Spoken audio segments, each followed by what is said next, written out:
Walid TV sekarang merambah di bidang pertanian, terutama kelapa sawit. Kita yang kerjakan, kita ada perjanjian kerjasama seperti sebelumnya di bidang walet. Itu kan kita juga ada perjanjian kerjasama, waletnya kita olah, waletnya kita buat seperti itu kan. Dan berapa hasil untuk kita yang menjaga, memantau, nah itu ada semuanya, ada tertulis perjanjian seperti itu teman-teman. Oke guys, ini kita hari pertama kita di kebun. Kita hari ini mau menyemprot guys ceritanya. Nah di sini saya itu datangnya semalam dan nginapnya itu di RBW saya yang di sana. Itu jarak dari kebun yang saya beli ini nggak begitu jauh. Jadi saya nginap di tempat ruang mesinnya itu. Jadi saya nginapnya di situ guys. Jadi nggak perlu lagi kita buat pondok seperti itu. Ini kita mau lanjutkan aktivitas kita.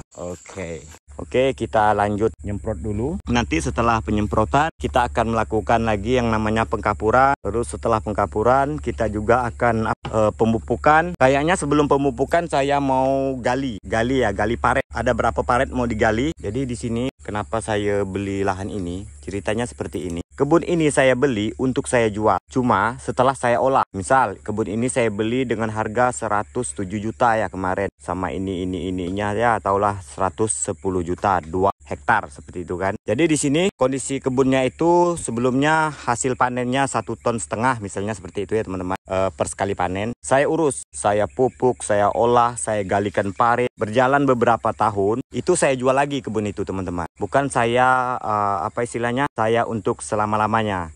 Kalaupun nggak dibeli orang, itu masih belum laku, itu masih hak saya dan saya terus olah dan hasilnya terus saya makan. Tetapi kalau kebun yang saya beli itu ada yang berminat, yang ingin membeli, itu saya jual lagi dengan harga yang pasti di sini saya mengambil keuntungan karena kebunnya itu sebelum kita beli dengan sesudah kita rawat dan kita jual itu nggak sama lagi kondisi kebunnya. Terus hasil panennya yang pasti lebih meningkat ya teman-teman. Cuma di sini menurut saya kalau teman-teman beli di kebun saya ini itu walaupun ada kenaikan harga, di sini ada kelihatan yang pertama hasilnya dan yang kedua yang pastinya itu untuk legalitas, untuk keamanan itu teman-teman tidak diragukan lagi karena itu sudah melewati survei saya. Jadi saya ini membeli lahan walaupun saya tinggalnya di Pontianak juga, saya nggak asal-asal beli teman-teman. Itu istilahnya saya telusuri dulu. Saya sendiri datang ke lokasi, saya tanya-tanya ke tetangga, saya tanya-tanya ke sekitar, itu statusnya dulunya kayak gimana, itu tanah siapa, dia beli sama siapa,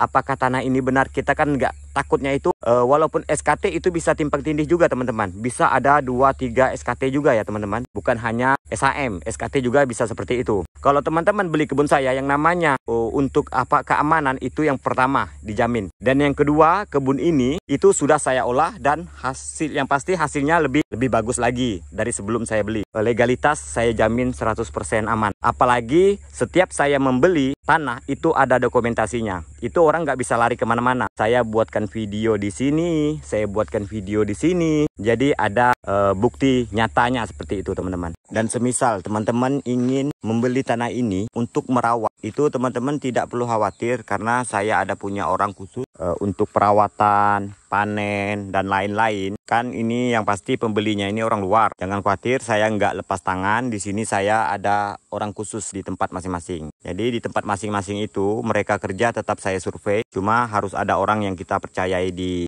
tanah tersebut. Jadi kalaupun saya beli tanah, saya jual lagi. Si konsumen jangan khawatir. Untuk perawatan kita bisa handle semuanya. Dan untuk masalah kejujuran lah istilahnya. Nanti kan bisa dilihat dari hasil panen berikutnya itu berapa. Yang pasti kita udah tahu masalah itu. Supaya nggak ada yang berat ya. Si konsumen nggak berat, si yang menjaga merawat itu nggak berat. Kita ada persentasenya. Itu ada pembagian. Untuk yang menjaga sekian persen. Misalnya hasil panen buahnya kita pantau, kita arahkan orang. Cuma kita mendapatkan hasil dari situ. Nggak mungkin kan kita pantau-pantau, kita nggak dapat hasil, nggak mungkin juga ya. Kenapa saya bisa seperti ini? Karena sistem yang seperti ini pernah saya terapkan dulunya di rumah walet. Kayak misalnya ada investor luar yang mau nanam saham berbentuk rumah walet. Jadi saya yang jaga, saya yang kelola. Nah, terus seperti itulah sudah saya pernah jalankan. Jadi untuk di perkebunan akan saya terapkan lagi sistem seperti itu teman-teman. Walid TV sekarang bukan hanya rumah walet tapi bergerak di bidang pertanian, terutama di bidang sawit. Oke guys, mungkin cukup sekian dari saya. Saya akhiri ya. Assalamualaikum warahmatullahi wabarakatuh. See you, bye-bye.